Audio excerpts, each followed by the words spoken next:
Hi అండి. Welcome back to my channel. ముందుగా మన సాయి కుటుంబ సభ్యులందరికీ నా నమస్కారములండి. అలాగే మీరు ఎప్పుడూ సుఖ సంతోషాలతో ఉండాలని మనస్ఫూర్తిగా కోరుకుంటూ ఈరోజు వీడియో అనేది మొదలుపెట్టేస్తున్నాను. మీ అందరికీ కూడా కార్తీక మాసం శుభాకాంక్షలు. ఆల్మోస్ట్ కార్తీక మాసం అయితే అయిపోవచ్చింది కదా! ఈ నవంబర్ 20వ తారీఖుతో అమావాస్య వస్తుంది కాబట్టి ఆ రోజుతో కార్తీక మాసం అయితే ముగిసిపోతుంది.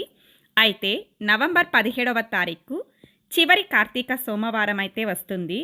ఈ చివరి కార్తీక సోమవారం చాలా అంటే చాలా విశేషమైనది. ఈ సోమవారం నాడు భక్తి శ్రద్ధలతో గనుక మనం ఆ పరమశివుడిని గనక పూజించాము అంటే అనారోగ్య సమస్యలు తొలగిపోయి ఐశ్వర్యం ప్రాప్తిస్తుంది. అన్ని సోమవారాల్లో కన్నా కూడా చివరి కార్తీక సోమవారానికి చాలా విశిష్టత ఉంటుంది. ఈ ఒక్కరోజు మనం చేసే పూజలకు శివానుగ్రహం పరిపూర్ణంగా లభించి మీరు కోరిన కోరికలన్నీ కూడా వెంటనే నెరవేరుతాయని నమ్మకం. మనం ఈ కార్తీక మాసమంతా పూజలు చేసినా చేయకపోయినా, అలాగే దీపాలు వెలిగించినా వెలిగించలేకపోయినా కూడా ఈ చివరి సోమవారం రోజున గనుక స్వామివారిని భక్తి శ్రద్ధలతో పూజించి ఒక చిన్న దీపం వెలిగించినా సరే కార్తీక మాసమంతా కూడా మనం పూజ చేసిన పుణ్యఫలితం లభిస్తుంది. ఈ మాసమంతా కూడా మనం దేవాలయానికి వెళ్ళి ఆయన్ని దర్శించకపోయినా కూడా ఈ చివరి కార్తీక సోమవారం రోజున పక్కనే ఉన్న శివాలయానికి మీకు దగ్గరలో ఉన్నట్లయితే శివాలయానికి వెళ్ళి స్వామివారిని దర్శనం చేసుకోండి. ఒకవేళ మీకు వీలైతే అభిషేకం చేయించండి. ఈ నవంబర్ 17వ తారీఖు చివరి కార్తీక సోమవారం నాడు శివుడిని ఎలా పూజించాలి, అలాగే 365 ఒత్తుల దీపం ఎప్పుడు వెలిగించాలి, ఒకవేళ పౌర్ణమి రోజున కానీ మిగతా వారాలు కానీ వెలిగించలేని వారు ఈరోజు వెలిగించవచ్చండి. ఆ 365 ఒత్తుల దీపం ఎలా వెలిగించాలి, నారికేల దీపం వెలిగిస్తే ఎలాంటి శుభ ఫలితాలు కలుగుతాయి, ఇలాంటి ఎన్నో అద్భుతమైన విషయాల గురించి ఈ వీడియోలో అయితే మనం వివరంగా తెలుసుకుందాం. అవి తెలుసుకునే ముందుగా ఇప్పటి వరకు మన ఛానల్ని సబ్స్క్రైబ్ చేసుకోకుండా వీడియో చూస్తున్నట్లయితే తప్పకుండా సబ్స్క్రైబ్ చేసుకొని పక్కనే ఉన్న బెల్ ఐకాన్ యాక్టివేట్ చేసుకోండి. అలాగే వీడియో చివరి వరకు చూసి మీకు వీడియో నచ్చినట్లయితే ఖచ్చితంగా లైక్ చేయండి.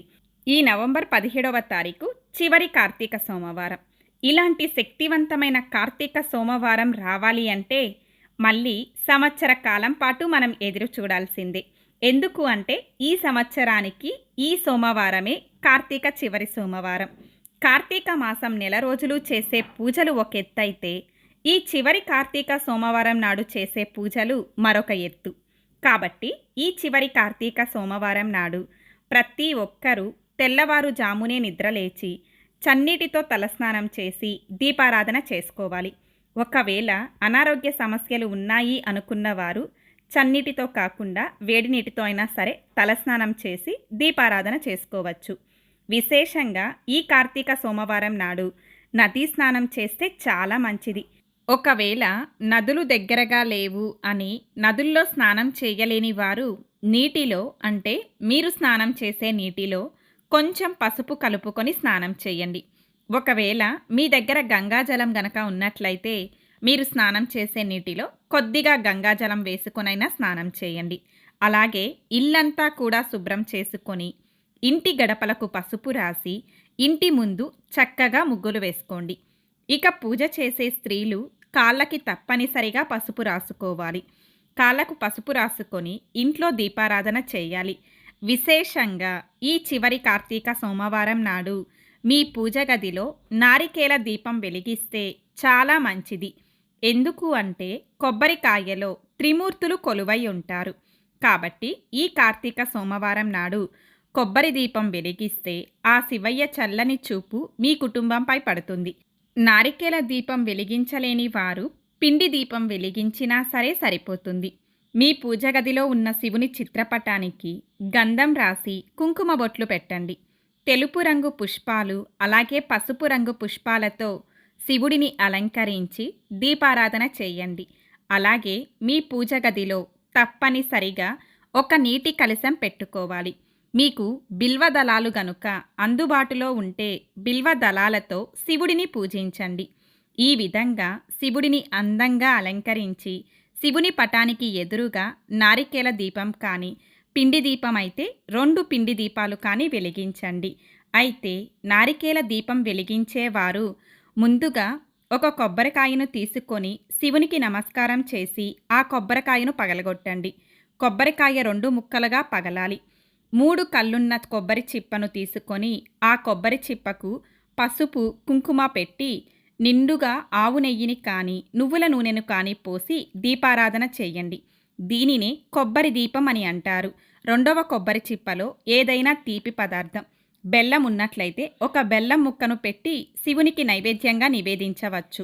ఈ కొబ్బరి దీపాన్ని వెలిగించాలి అనుకున్న వారు నేరుగా నేలపైన మాత్రం వెలిగించకూడదు. ఒక ప్లేట్లో బియ్యం పోసి ఆ బియ్యం పైన కొబ్బరి దీపం వెలిగించాలి.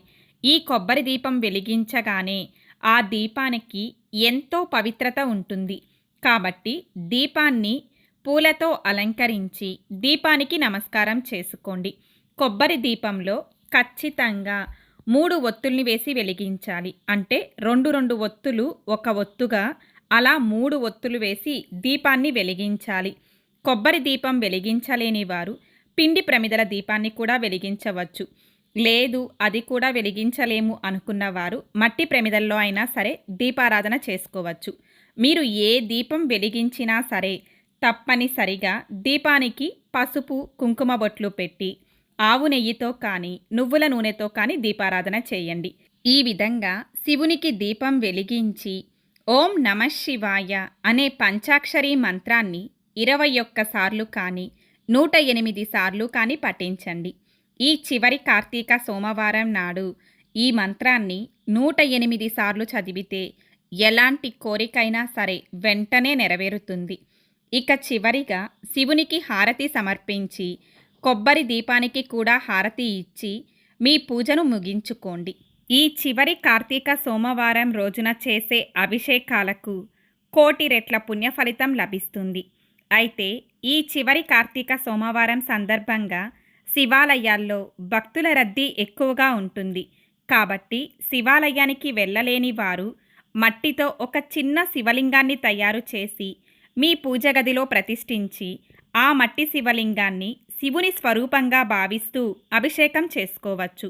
ఈ కార్తీక సోమవారం శివుడికి ఎన్ని పూజలు చేసినా శివలింగానికి అభిషేకం చేయకపోతే మీ పూజలకు సంపూర్ణ ఫలితం దక్కదు. కాబట్టి చెంబుడు నీళ్లతో శివలింగానికి అభిషేకం చేసిన మీ పూజలకు రెట్టింపు పుణ్య ఫలితం లభిస్తుంది. ఒకవేళ మీ దగ్గర స్ఫటికలింగం కానీ మరింకేదైనా చిన్న శివలింగం ఉన్నట్లయితే దానికైనా అభిషేకం చేసుకోవచ్చు. అవి ఏమీ లేవు అనుకున్నవారు మట్టితో అయినా సరే శివలింగాన్ని తయారు చేసి అభిషేకం చేసుకోవచ్చు. అలాగే తులసి కోటను కూడా తప్పనిసరిగా పూజించాలి.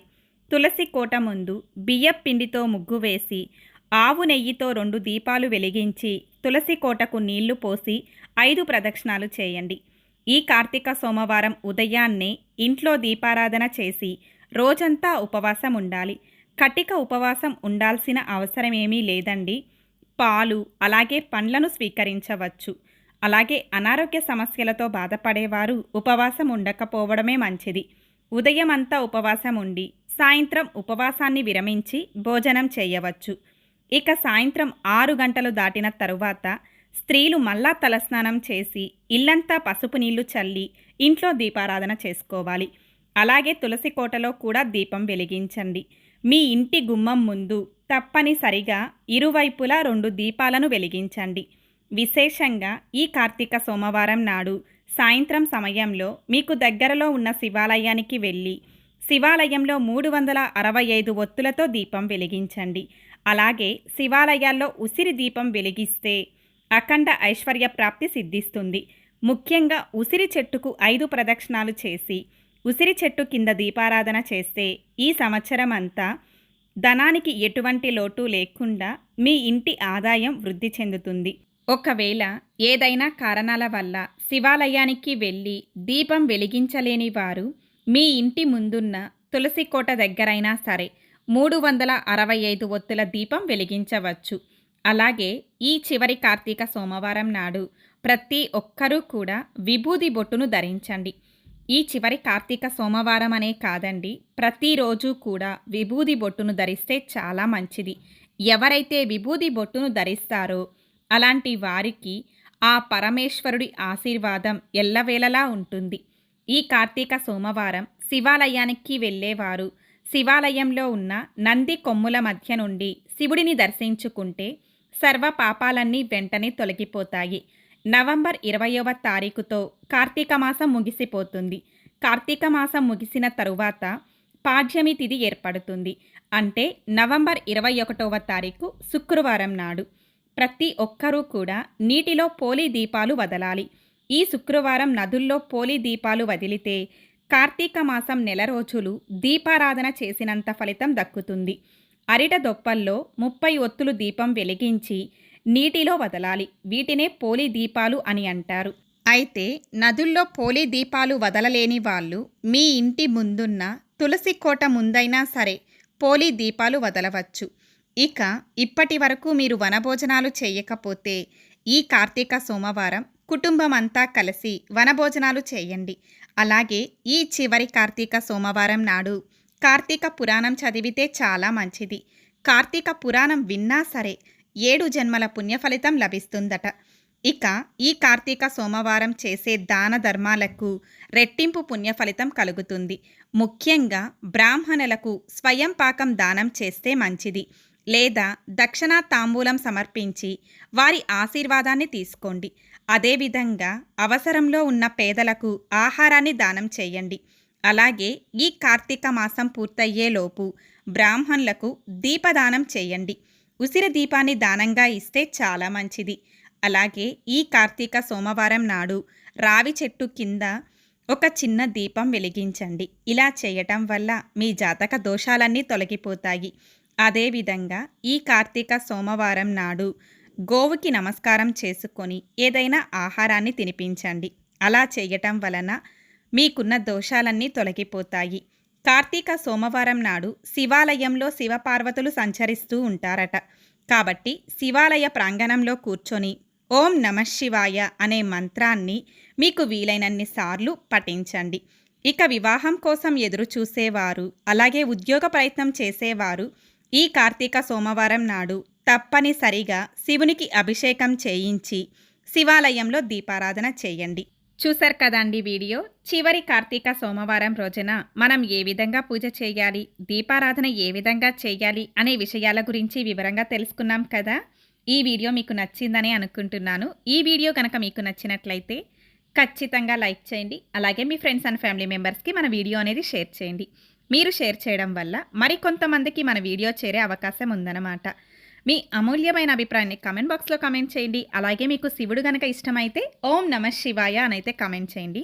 మరిన్ని ఇలాంటి ఇన్ఫర్మేషన్ వీడియోస్ తెలుసుకోవాలి అనుకుంటున్నారా?